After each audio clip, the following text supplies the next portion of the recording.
చాలామంది వాళ్ళ జీవితాల్లో ఏదన్నా సంతోషం వచ్చినా ఏదన్నా ఫెయిల్యూర్ అయినా కానీ ఒకటే టైప్ ఆఫ్ హ్యాపీనెస్ మైండ్ సెట్లో ఉంటారు.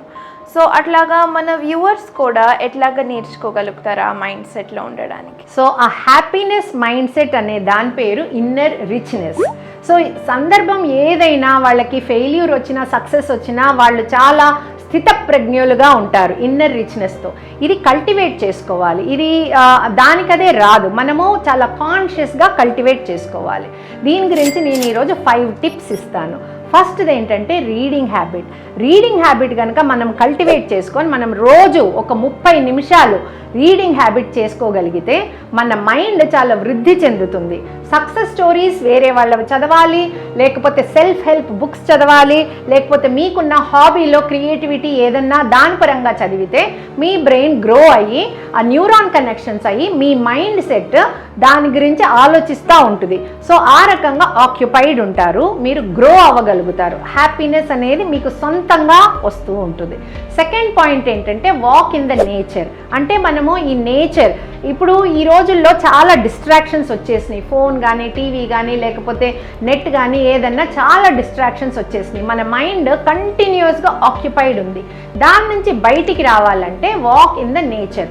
ఎక్కడైనా బాగా నేచర్ గ్రీన్ ట్రీస్ ఎక్కడైనా ఉన్నా కానీ ఒక పార్క్లో కానీ వెళ్ళి మనము చిన్న చిన్న పిల్లలు ఆడుకుంటాం చూస్తూ, లేకపోతే పిచ్చుకలు సౌండ్ వింటూ, లేకపోతే గాలి పువ్వులు ఇవన్నీ చూస్తూ ఉంటుంటే మన మైండ్ చాలా ఆహ్లాదంగా ఉంటుంది. బ్రెయిన్ని బ్లాంక్గా పెట్టుకోవాలి ఆ టైంలో. సో అదంతా మనము అనుభవిస్తూ ఉంటుంటే మన బ్రెయిన్లో కొత్తగా ఐడియాస్ వస్తూ ఉంటాయి, ఇన్నర్ రిచ్నెస్ డెవలప్ అవుతూ ఉంటుంది.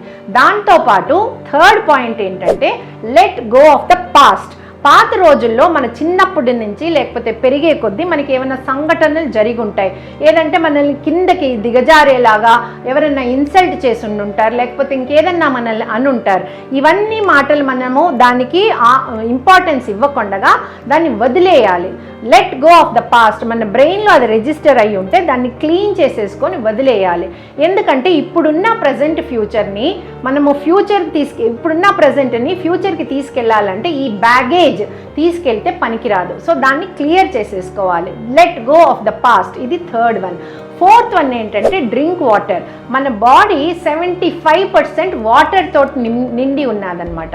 సో వాటర్ కంటెంట్ బాడీలో తక్కువ అయిపోతే మనం చాలా ఇరిటేటింగ్గా అయిపోతాము, డీహైడ్రేట్ అయిపోతాము, క్రాంకీ చిరాక్గా ఉంటామన్నమాట. దాని నుంచి బయటికి రావాలంటే నిరంతరం రోజులో ఎప్పుడు మనల్ని మనం హైడ్రేట్ చేసుకోవాలి.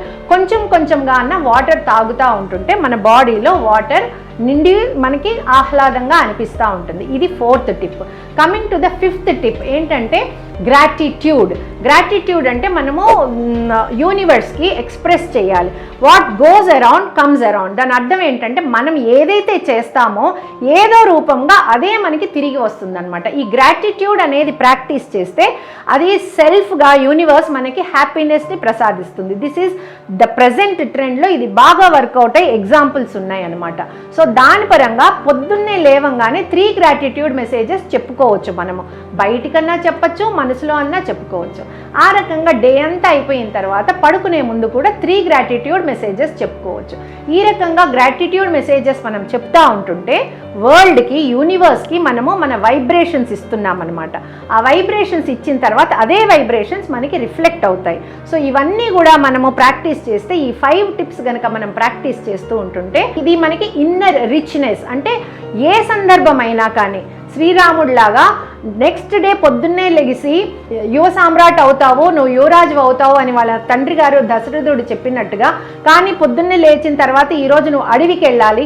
2 పాయింట్స్లో కూడా శ్రీరాముడు స్థితప్రజ్ఞుడై సరే చేస్తాను నాన్నగారు అని చెప్పాడు. అంటే అలాగా మనకి సక్సెస్ వచ్చినా ఫెయిల్యూర్ వచ్చినా కానీ మనం ఒకటే పద్ధతిలో ఇన్నర్ హ్యాపీనెస్ తోటి ఉండగలుగుతాము, ఈ టైప్ ఆఫ్ ఇన్నర్ రిచ్నెస్తో. ఓకే.